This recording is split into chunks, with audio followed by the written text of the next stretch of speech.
Un événement de taille a rassemblé près de 550 personnes au Sofitel Hôtel Ivoire ce 18 avril 2019. Il s'agit de la 3e édition des conférences Risque Pays organisées par Bloomfield Investment. Ce grand rendez-vous a réuni des ministres du gouvernement, des responsables d'institutions, des chefs d'entreprise, des acteurs clés de l'économie ivoirienne.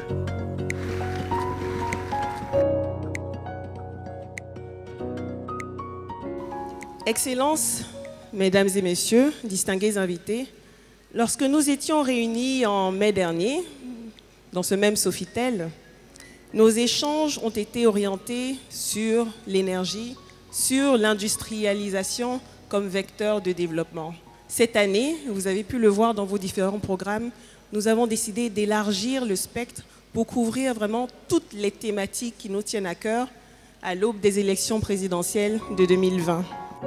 Comme chaque année, la conférence a débuté avec le rapport Risque Pays Côte d'Ivoire qui évalue la performance de l'économie ivoirienne.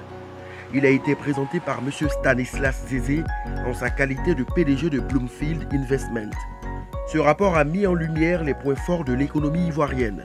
Et la Côte d'Ivoire demeure une économie solide, une économie leader de l'UEMOA avec un PIB de 34%, donc sur l'ensemble des 8 pays.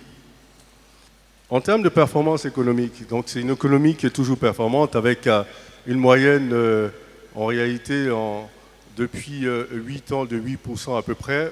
La performance économique de 2018 est estimée aujourd'hui à 7,4 et demeure parmi les plus robustes. Et la croissance enregistrée en 2008 a été en réalité portée par les 3 secteurs d'activité que constitue l'économie.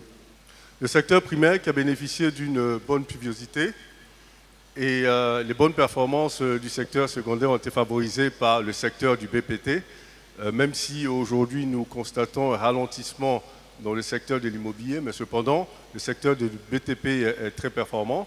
Les activités de transport, de commerce, de touristes se sont bien comportées cette année-là.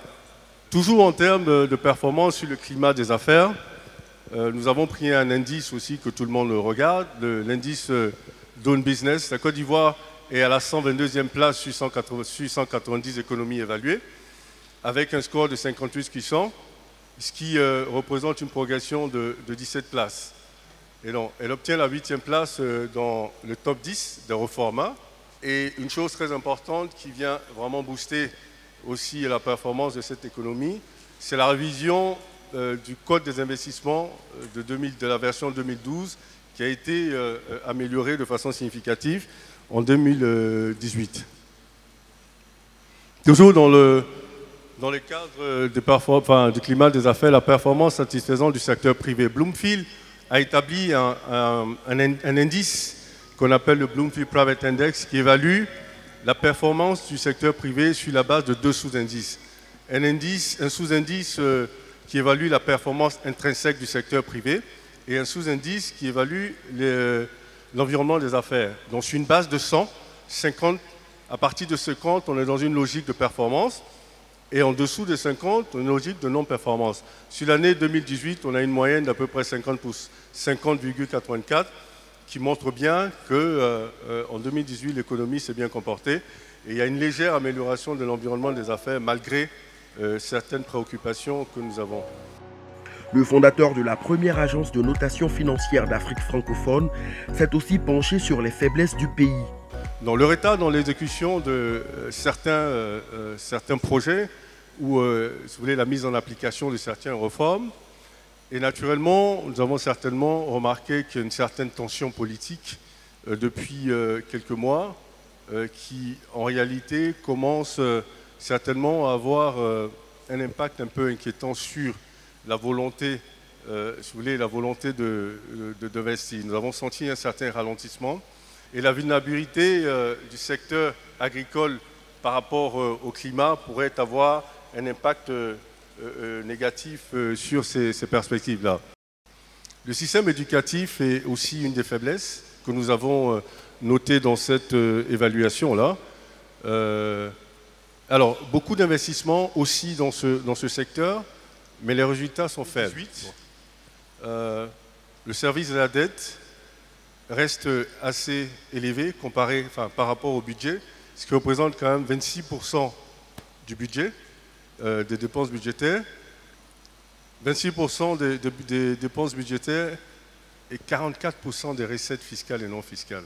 Donc évidemment, à long terme, ça pourrait poser un problème de soutenabilité, même si le socle de la dette est largement en dessous du benchmark de 70%.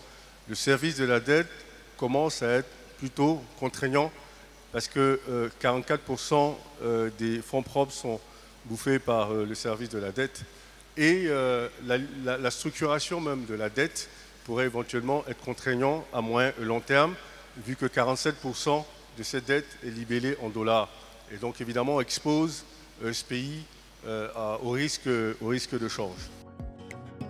Le rapport Risque Pays Côte d'Ivoire a donné lieu à des échanges et discussions entre membres du gouvernement et autres décideurs du secteur public et privé.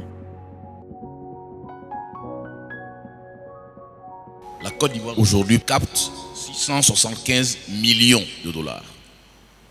Elle en captait à peu près 200 millions il y a 7-8 ans. Nous sommes sortis de crise en 2011. On était à plus de moins 4% de taux de croissance, c'est-à-dire qu'une économie complètement délabrée. Transformer cette économie-là, ce n'est pas une histoire de 10 ans. Les échanges ont aussi porté sur le social au service du bien-être des populations. Il y a des programmes d'investissement importants qui sont définis avec l'État dans le secteur de l'eau. C'est récemment, le ministre disait il n'y a pas très longtemps qu'il y a 1300 milliards qui doivent être investis pour développer l'accès à l'eau. Et dans l'énergie, il y a plusieurs milliers de milliards qui ont été investis pour accélérer l'accès.